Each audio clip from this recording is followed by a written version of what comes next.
kababayan natin mga boss.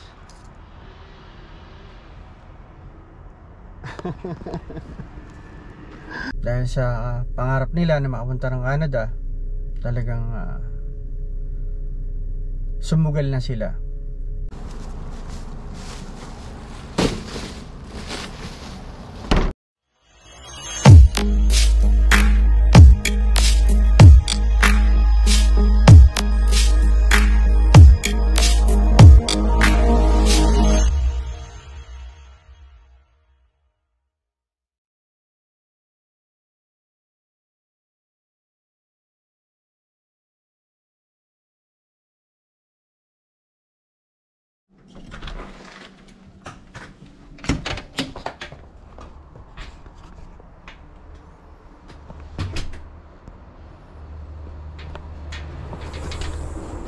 What's up mga boss?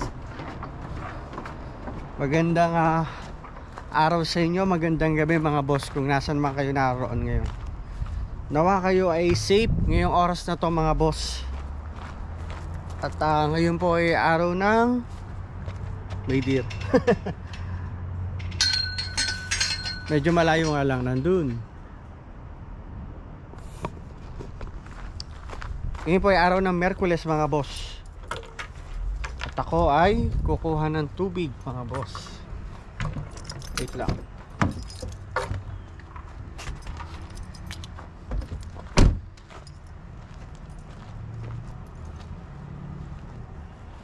Kababayan natin mga boss.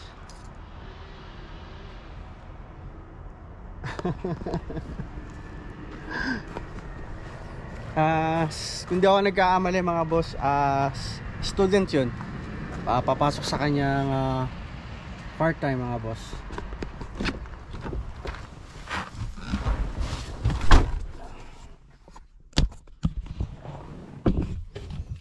Kasi dun sa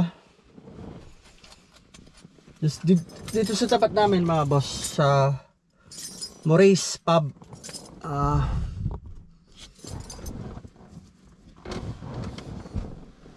maraming Pinoy din dyan na nagpa-part-time dyan sa restaurant na yan. Ngayon parang napansin ko, parang bago sa paningin ko yun, estudyante yun siguro. Kasi marami akong na-meet na dito ng mga Pilipino sa IGA.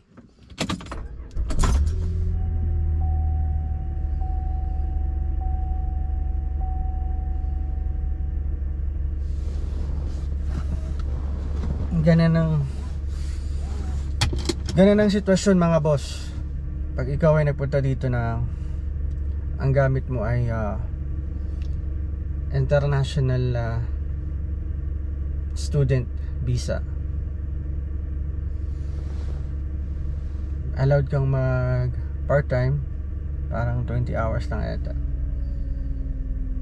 Kung hindi ka sanay sa ganyang trabaho, mahihirapan ka. Kung ano-anong mga maiisip mo, maikukumpara mo yung trabaho mo dati sa trabaho mo ngayon, ganun ang mangyayari.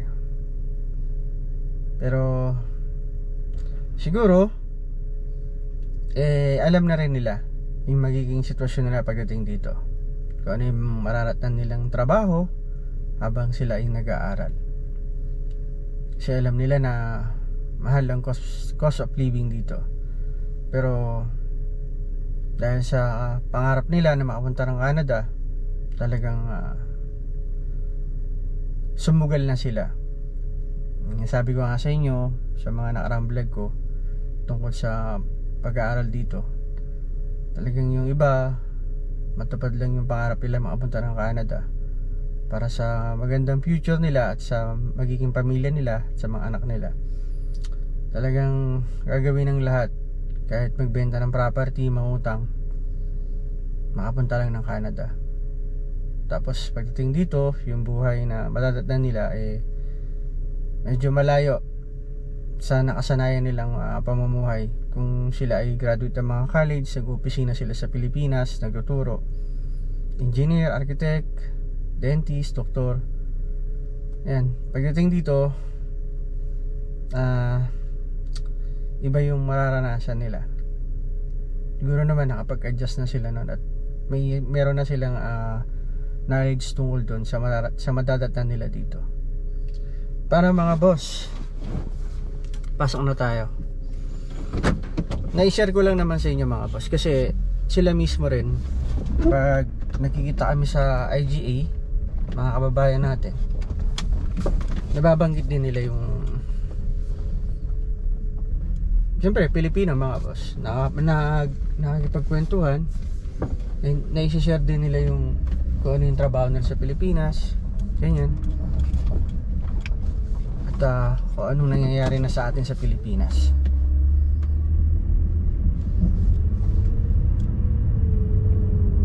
At halos lahat ng nakausap ko ng mga student dito, ang lagi kong naririnig, kaya sila pumunta dito dahil mahirap na daw ang buhay sa Pilipinas, o halos pahirap daw ng pahirap. Sabi nila yun mga boss, kasi sila yung sa Pilipinas na bagong dating dito.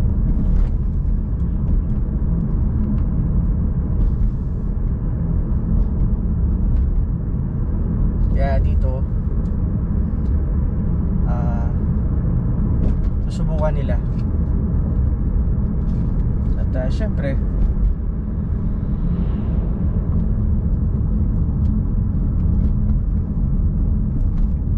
at kakayanin talaga nila dapat dito. Yun nga lang, syempre mataas yung sahod dito kumpara sa atin sa Pilipinas.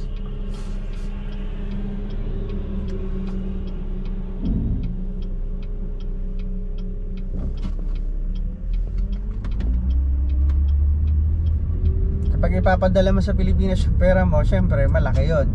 And nandito ka, dito mo rin gagastusin yung pera. So makapag-save ka man, pero ano naman masasave syempre para sa Pilipinas. Kung nag-iipon ka, meron pa rin naman. Dahil mataas yung pera dito, yung value ng pera pagka pinalit mo sa Pilipinas.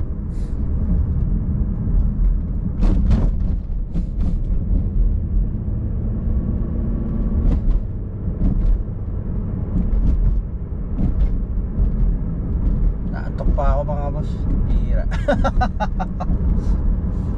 Pakita ko sa inyo daan, kausap pa rin eh.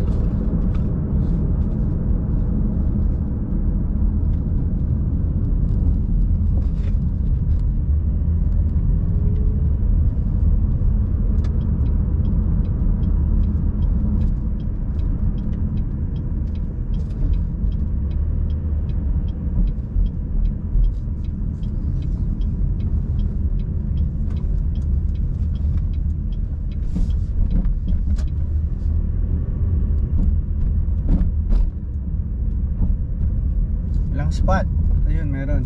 Dito meron may spot.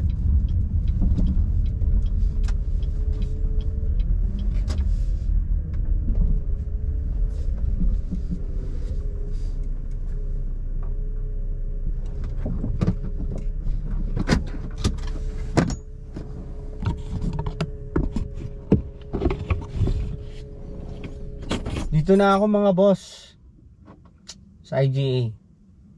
Simula na naman ang bakbakan mga boss. Let's go mga boss. Wala pa akong lagayan ng tubig mga boss. Mag-refill ako.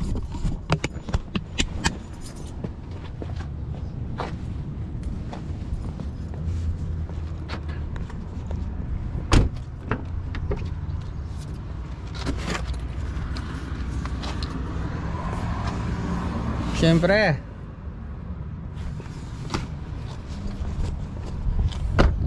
ang buhay, rice is life. Pambihira.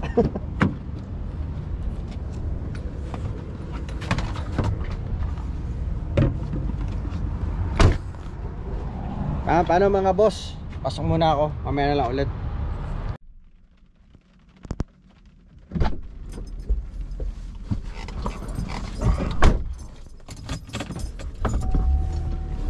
What's up mga boss? Tapos na duty ko sa IGA mga boss. Pasok na tayo sa 7-Eleven. Alas 4 dapat ako mga boss eh. Kaka-out ko lang. Umuulan mga boss oh.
Tawid tayo sa kabila mga boss.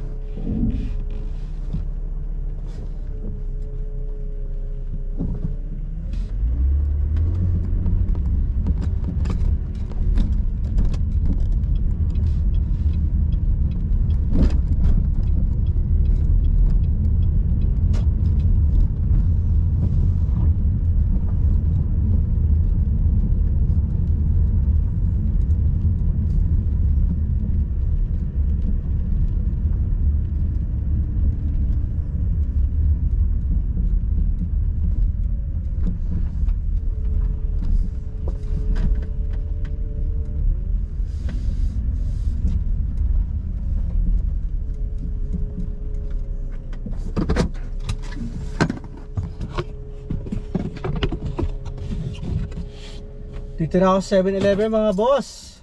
Pasok na naman tayo mga boss.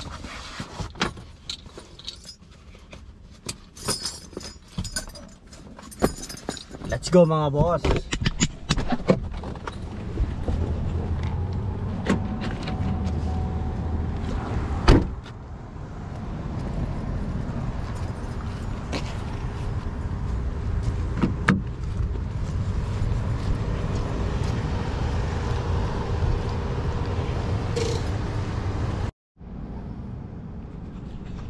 What's up mga boss?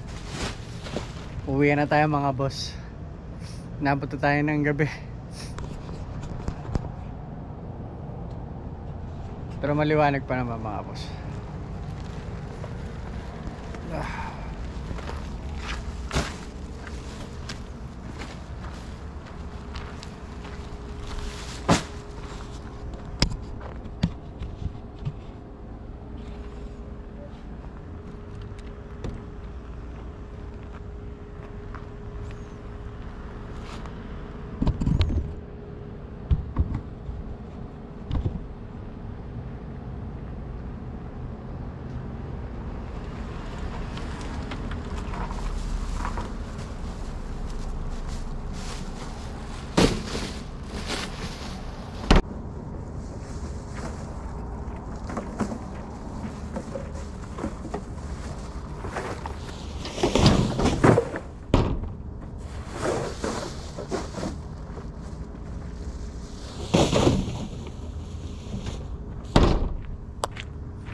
Let's go mga boss, uwi na tayo.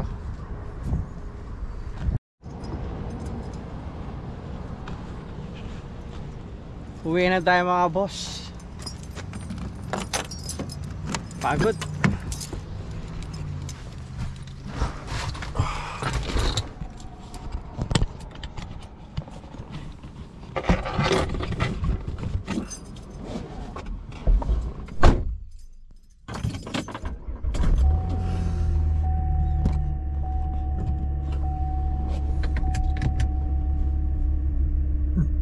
Excuse me.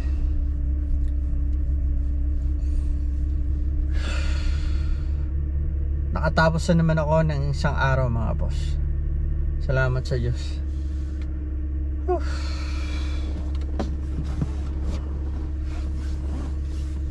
Buhay Canada nga naman mga boss.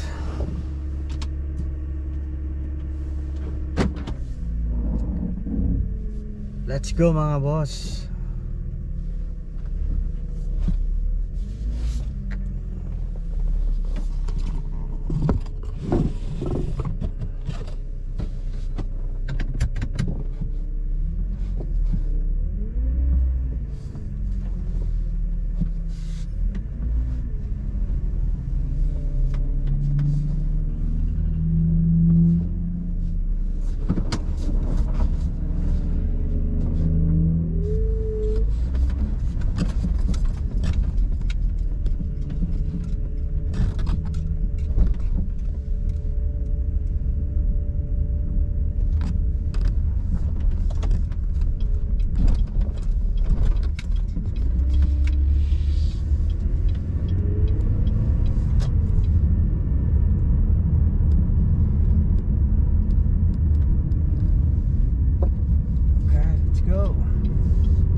Dito na tayo sa bahay mga boss. Maraming salamat po sa pagsama niyo sa akin ngayong araw na to mga boss. Marami din pong salamat sa lahat po nang nag-subscribe sa J Pinoy TV. At sa mga hindi pa po nakakapag-subscribe, subscribe na po kayo para makasama ko kayo dito sa Canada. At wag niyo po rin kalimutan na pindutin ang notification bell para lagi kayong mauna tuwing ako may upload na video. At idami nyo na rin po i-share nyo na rin po ang ating video para mas marami po tayong mapasaya at makasama dito sa Canada. Mali po at magandang gabi po ulit sa inyo, sa inyong lahat. Marami pong salamat at God bless po sa ating lahat.